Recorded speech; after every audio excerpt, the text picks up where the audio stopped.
పార్వతీపురం మన్యం జిల్లా గరుగుబిల్లి మండలం చినగుడుబ సమీపంలో ఉన్న మైనింగ్ కంపెనీపై కొంతమంది కావాలనే తప్పుడు ఆరోపణలు చేస్తున్నారని పలువురు కార్మికులు వాపోయారు.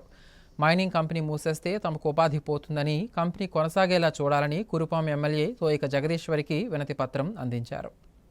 పార్వతీపురం మన్యం జిల్లా గరుగుబిల్లి మండలం చిన్నగుడుంబ గ్రామ పంచాయతీ పరిధిలో గల మైనింగ్ కంపెనీని కొనసాగించాలని మైనింగ్ కంపెనీలో పనిచేస్తున్న సిబ్బంది కార్మికులు కురుపాం ఎమ్మెల్యే తోయిక జగదీశ్వరికి వినతిపత్రం ఇచ్చారు. ఈ సందర్భంగా వారు మాట్లాడుతూ సుమారుగా 60 నుండి 80 కుటుంబాలు ఈ కంపెనీలో పనిచేస్తూ బ్రతుకుతున్నామని, కొంతమంది తమ సొంత ప్రయోజనాల కోసం ఈ మైనింగ్ కంపెనీపై లేనిపోని ఆరోపణలు చేసి కంపెనీని ముయించాలనే ప్రయత్నం చేస్తున్నారని తెలిపారు. దీనిపై బ్రతుకుతున్న సిబ్బందికి, కార్మికులకు ఆర్థికంగా నష్టం కలిగిస్తున్నారని వాపోయారు. తమ పరిస్థితి అర్థం చేసుకుని ఈ కంపెనీని కొనసాగించేలా చూడాలని ఎమ్మెల్యేకు వినతిపత్రం అందించామని తెలిపారు. మైనింగ్ క్వారీలోన గత 20 సంవత్సరాల నుండి పనిచేస్తాం. ఇప్పుడు వరకు ఎటువంటి ఇబ్బందులు లేకుండా నడుస్తుంది. గత సంవత్సరం నుండి కొద్ది టార్చర్ గా మాకు పెడతాండ్రు. దాని వల్ల కోరి కొంతమంది గ్రామస్తులు చాలా ఇబ్బంది పెడతాండ్రు.